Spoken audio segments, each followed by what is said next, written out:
Outro trabalho que a gente fez no CTBE foi mais com base em avaliação.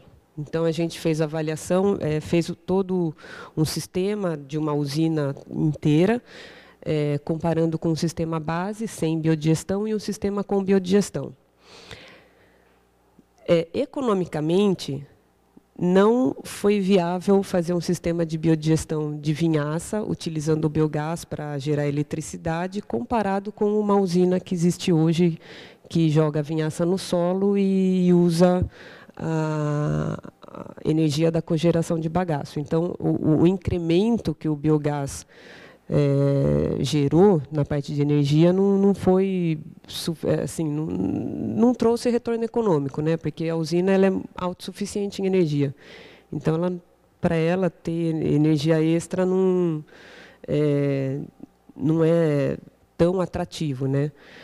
Mas, quando a gente fez um cenário em que, a partir da vinhaça biodigerida, a gente formulou um fertilizante, fez um sistema de concentração, complementou com nitrogênio e fósforo quando necessário, né?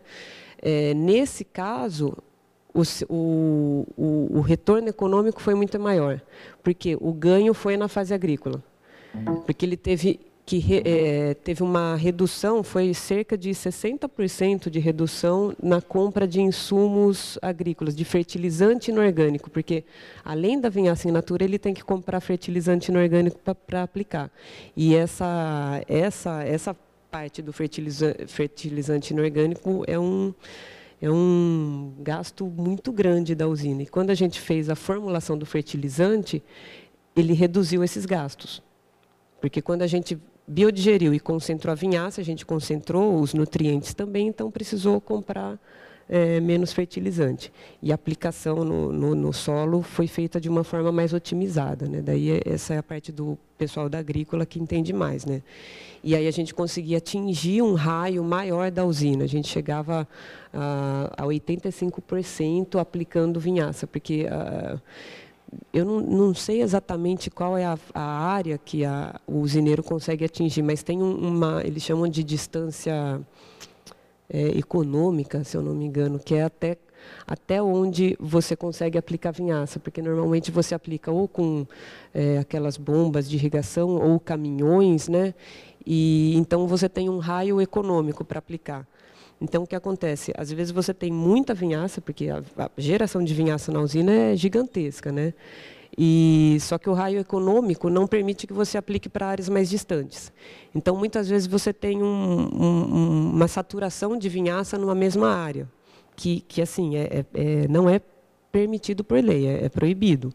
Mas, se não tem uma fiscalização lá, o usineiro vai jogar, né? Porque ele quer se livrar da vinhaça. Então, se a gente tratar essa vinhaça não como um resíduo para ser aplicado no solo, mas vamos tratar ela como matéria-prima para um outro processo e depois fazer um biofertilizante desse processo. Aí sim a gente vai ter um ganho econômico muito maior. E falando só da biodigestão, entre os usos possíveis do biogás, o que traz mais retorno econômico para a usina se a gente converter o biogás em biometano. O biometano vai ter a mesma especificação do gás natural, porque daí, utilizando o biometano na usina, ele pode substituir o diesel. E o uso de diesel na usina é muito grande. A gente tem, até engraçado falar, porque a gente tem um combustível que é chamado de renovável, mas a gente usa combustível fóssil para poder produzir o renovável, né? Tudo bem que a gente não usa tanto quanto nos Estados Unidos, né? A gente ainda está considerado renovável. Mas, enfim, se a gente puder reduzir, ambientalmente falando, se a gente puder reduzir o combustível fóssil e substituir por biometano, ótimo.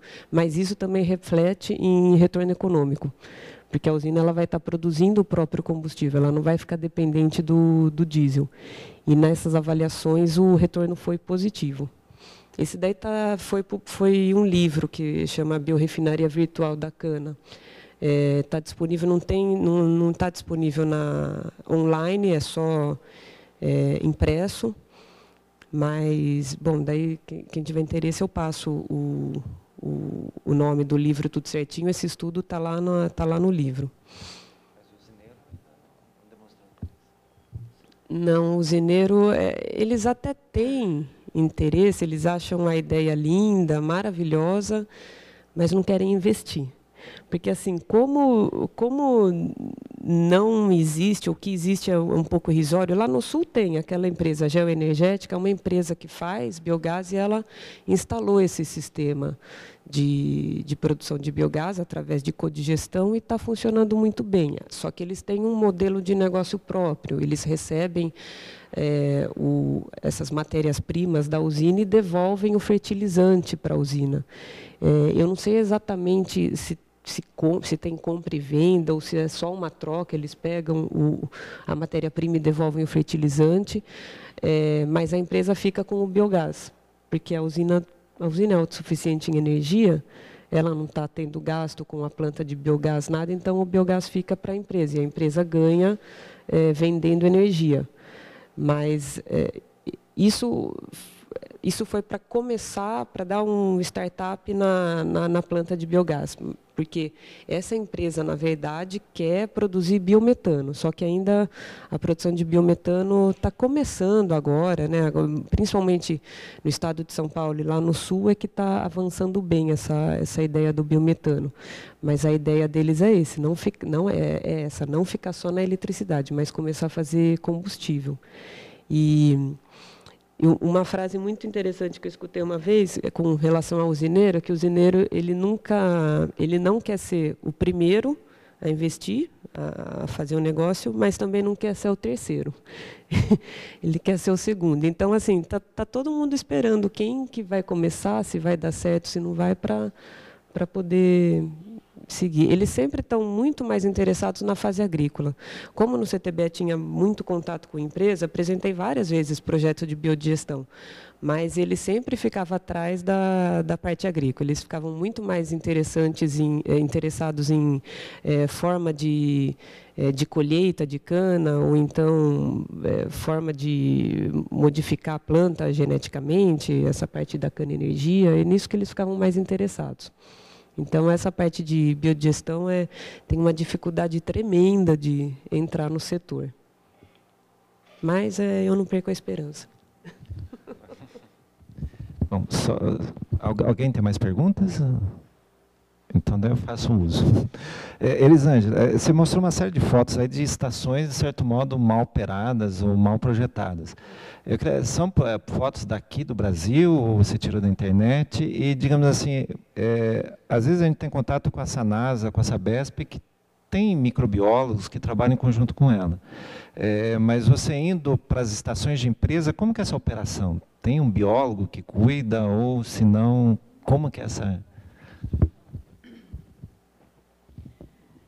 Não, as estações que eu mostrei aqui são aqui da região, tá? E geralmente elas são mal operadas por conta dos operadores não terem treinamento específico para aquilo, né? Então, é muito difícil você chegar numa estação com um problema de flotação de lodo, por exemplo, e convencer um operador que ele tem que mexer na recirculação e no descarte, que assim eles não calculam a vazão de recirculação, não calculam a vazão de descarte, e aquilo não se mexe nunca.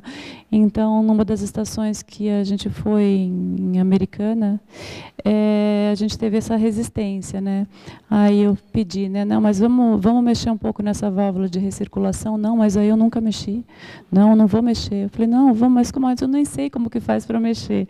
Então, aí conversando, explicando lentamente, aí você consegue uma quebra de resistência, né? Então, aí na realidade, depois que eles operam de uma maneira correta, a estação começa a ir bem, que foi o caso que aconteceu com essa farmacêutica, que eles estavam com um problema monstro lá de flotação de lodo, mas por problema único de má operação, falta de descarte de lodo. Então, é muito comum, né? Enquanto aqui na universidade a gente está muito à frente, né? Isso que eu fico triste em ver. E eu também fiz parte da universidade, eu saí do pós-doc faz 2 anos, e eu vejo que assim, a universidade está muito à frente do que as empresas aqui da região estão, né? Por conta do pensamento. Né? Então, realmente é uma tristeza ver que meio ambiente ainda está escondidinho lá no fundo da empresa e ninguém quer olhar muito bem para aquilo. Né? Mas eu acho que, de uma maneira ou de outra, eles vão começar a ter que olhar, né? Não, mas as empresas que eu mostrei são todas daqui da região mesmo. Tá?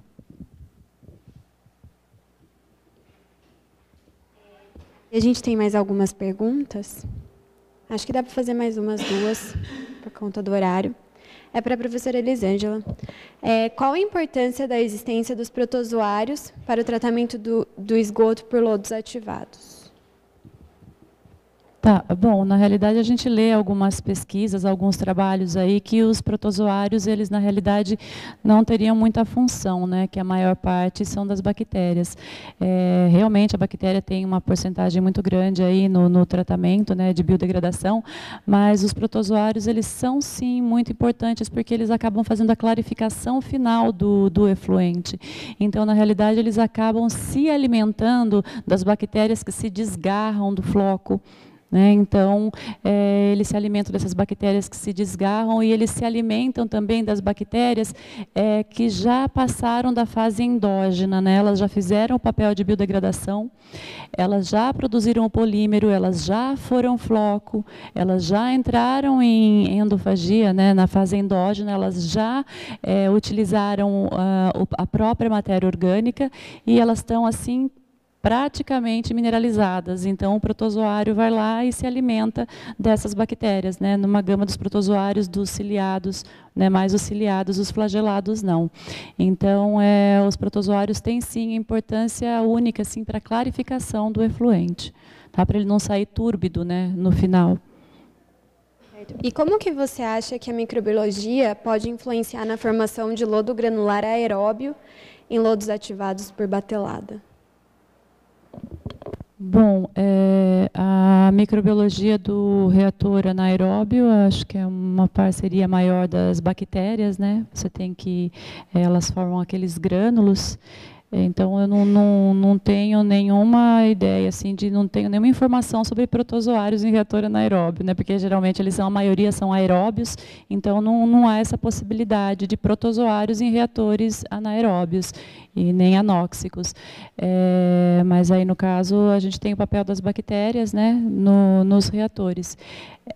No tratamento em batelada, bom, aí precisa ver só o tempo, né? Porque, na realidade, essa ecologia dos lodos ativados, ela começa a aparecer com um tempo de degradação.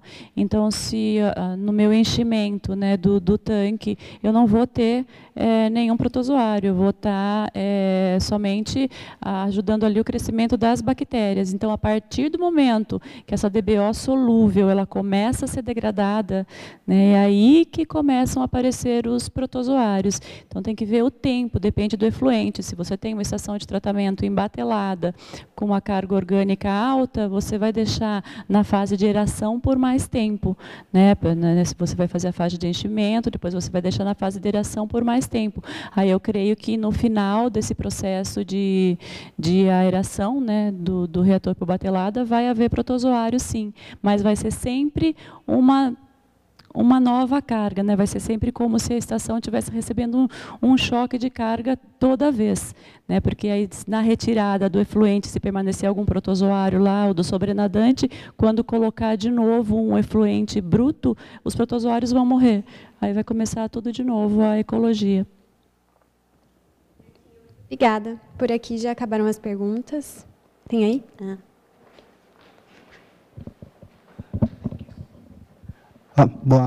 Bom dia. Professora Bruna, eu tinha uma pergunta, duas perguntas, na verdade. Na digestão de vinhaça, por exemplo, eu tenho entendido que o maior problema é o alcalinizante. Tem aqui no Brasil algum estudo sobre alternativas para alcalinizantes? Porque o uso de bicarbonato não era economicamente solvente, né? Não era...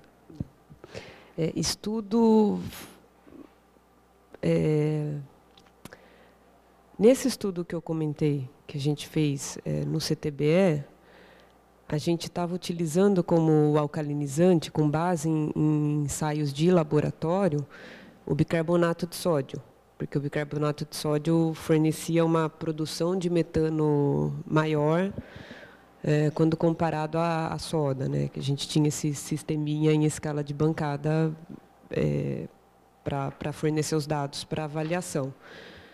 Quando a gente colocou todo o consumo de bicarbonato necessário para a biodigestão, o processo ficou inviável, porque o consumo de bicarbonato era tão grande e bicarbonato era tão caro que falou, não tem como colocar bicarbonato ali, né? Então, aí a gente mudou para soda, né?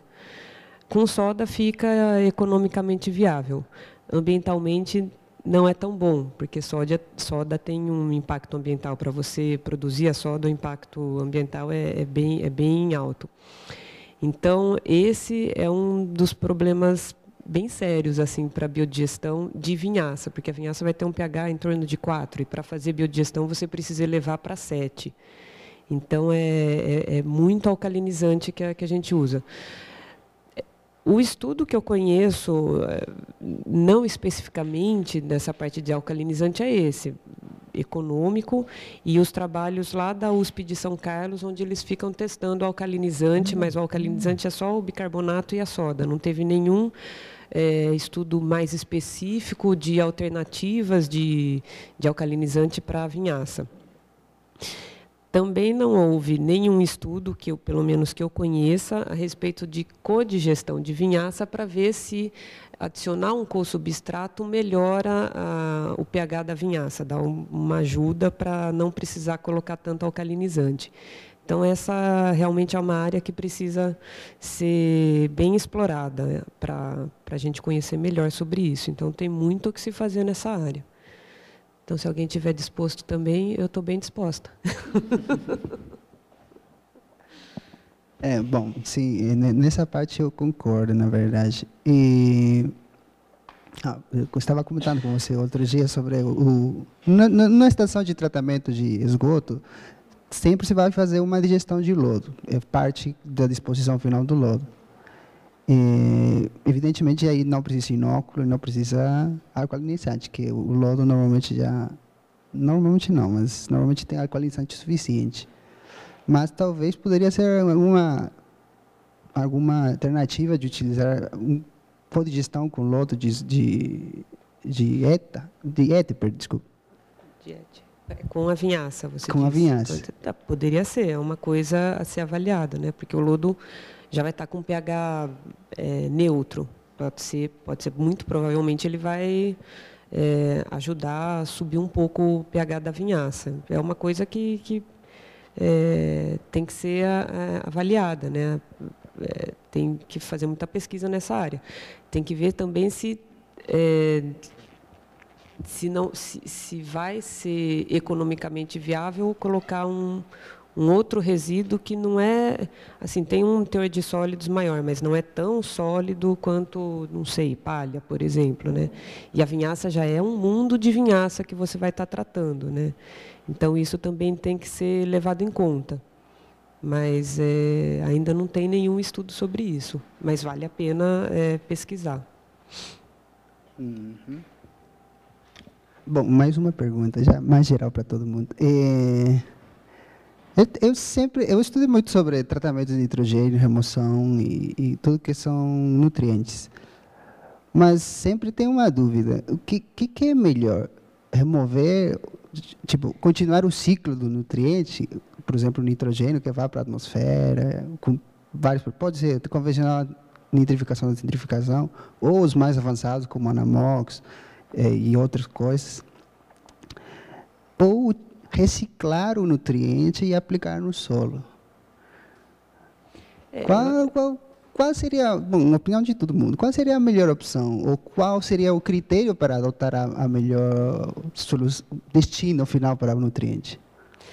Eu acho que aí não existe assim uma melhor opção. Acho que isso varia de caso a caso, depende do seu objetivo, né? Se você está trabalhando com resíduo de agropecuária, por exemplo, você vai ter uma fase agrícola nesse sistema. Então, talvez seja mais interessante não partir para toda essa parte de tratamento terciário e manter os nutrientes para poder aplicar no solo para sua cultura, para sua plantinha lá. Agora, se você está numa estação de tratamento de esgoto, que você não tem nada próximo para fazer aplicação de fertilizante, talvez seja melhor fazer todo o tratamento completo, terciário, para poder ter uma água de reuso, uma água que você pode lançar em corpos hídricos. E também depende se você precisa daquela água. Talvez você precisa reciclar na sua empresa, alguma coisa assim. Então, você tem que usar uma água limpa. Talvez, não sei, se você queira fazer uma água potável a partir do tratamento. Então, você tem que ter toda a sequência de tratamento e garantir que você tenha aquela água para consumo. Então, depende muito da finalidade, depende da fronteira que você está analisando.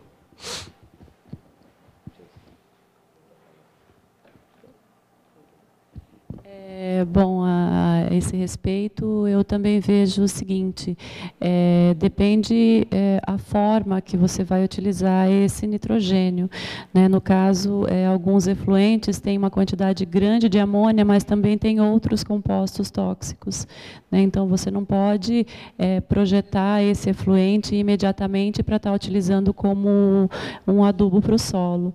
Né? Então, de qualquer maneira, você tem que, antes de aplicar esse efluente no solo ou em forma de fertilizante, você tem que purificar.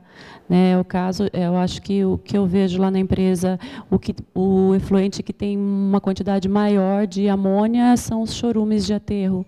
Né? Então, nesse caso, não dá nem para projetar para estar usando isso como fertilizante, sem antes passar por um tratamento terciário para estar retirando os outros compostos.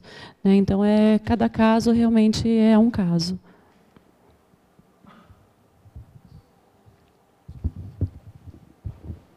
Eu acho que o mais importante é você ter várias soluções, né? Então, talvez não seja uma única que é a melhor. Como eles comentaram, acho que cada caso é um caso. Então, acho que o nosso papel como pesquisador, como engenheiro, é você ter uma gama de soluções para diversos problemas. E aí você oferecê-los quando o problema aparecer. Né? Então, acho que não tem como a gente dar uma resposta exata para a sua pergunta.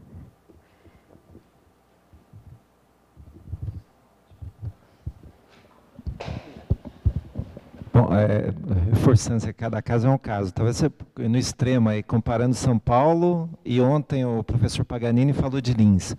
Talvez São Paulo, se você tratar o efluente, manter na fase líquida o nitrogênio e fósforo, imagine você colocar uma adutora e levar para o interior do estado. Talvez, acho que é inviável isso. Ou colocar no lodo isso. Manter no lodo e levar para o interior do estado. Mesmo ainda, nesse caso, vai ter um raio de ação ali, onde hoje, realmente cada caso é um caso e cada momento é um momento também. Talvez hoje isso seja inviável. Mas pensando em Lins, a estação está no meio de um campo agrícola, é uma estação eficiente, mas ainda está presente nitrogênio e fósforo. Talvez naquela região seja interessante. Ou mesmo olhando para Campinas, talvez cada estação de Campinas tenha um destino possível. Talvez uma estação como a Inhumas, que está no centro da cidade, seja inviável. Mas uma que está isolada no meio de um campo, seja interessante fazer um uso agrícola. Então, acho que tem que ter esse olhar. E aí, uma última pergunta é para o professor Mierzo. Ontem, acho que nós tivemos 3 palestras discutindo água, e chegou um momento que uma parte do pessoal ficou um pouco aterrorizada aí, que a discussão foi fármacos. A água tem fármacos e toda essa problemática por trás. Olhando para a estação da Capivari 2, que vai tratar esgoto e tem um objetivo no futuro ser água potável, foi feita alguma análise nesse aspecto?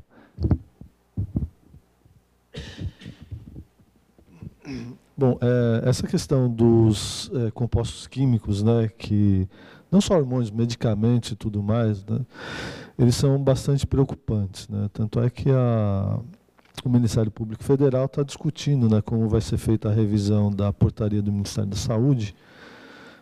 Essa questão está sendo discutida. Bom, especificamente, a gente não teria condição de fazer análise de elemento por elemento. Então, a nossa ideia no projeto é avaliar algum parâmetro ou utilizar algum parâmetro que pudesse indicar a presença, né, desses contaminantes de uma forma integrada. Então, a gente está fazendo o teste de toxicidade química por quimiluminescência, estamos fazendo o teste de Ames para fazer análise de mutagenicidade, e para o caso específico de hormônios, né, a gente vai fazer o teste de ES-IAS, né, que é East Estrogen Análise, análise de estrogênio e androgênios, para ver, porque aí ele pega o efeito combinado de todos os potenciais contaminantes. Então, isso está previsto. A gente está importando os kits, né, de análise de ES-IAS, que ele vai demonstrar se a água tem ou não efeito, né, estrogênico ou androgênico. Nós não, uma vez detectado isso, a gente pode fazer uma análise cromatográfica para tentar identificar qual é o constituinte que está resultando nesse problema. Não sei se você respondeu. Não? Então, bom, nós agradecemos a presença de todos. Muito obrigada, acho que foi uma manhã muito produtiva, a gente conseguiu abordar várias vertentes do tratamento de esgoto. E lembrando que à tarde a gente vai ter mais algumas participações de algumas empresas que atuam no setor, e convidamos a presença de todos. Obrigada.